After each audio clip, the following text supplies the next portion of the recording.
When I looked it up in the Bible, like who else had like, I mean, I wouldn't say it's suicidal ideation because really all these people want to die because of the circumstances they're put in, I guess, for being messengers or prophets for God.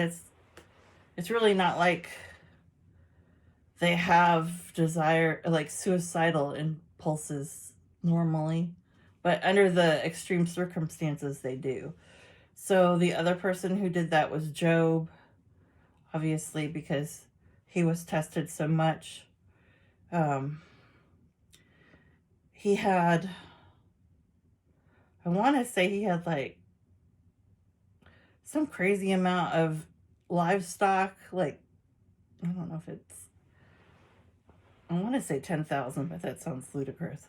But I know that he had 4 daughters and 7 sons.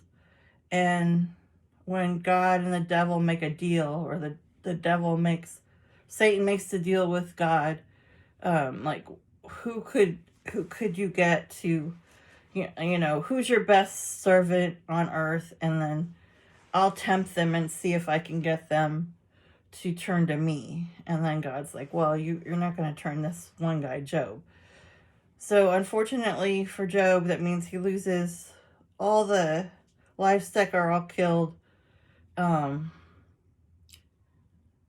His children all are murdered, and he ends up like his house is, I can't remember what happens to his house. His house is demolished. And then on top of that, if that wasn't bad enough, he gets all these like boils or sores all over his body. And I think like there's some kind of meetup again with God and the devil, where before the physical manifestation of, he almost looks like a leper, but it's not leprosy, happen, that he I think they raise the stakes and give him like a physical ailment because he hasn't cracked with all the emotional stuff and the loss of all his material possessions.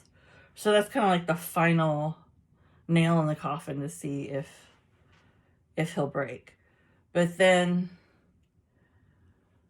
he also cries out to God and asks for him.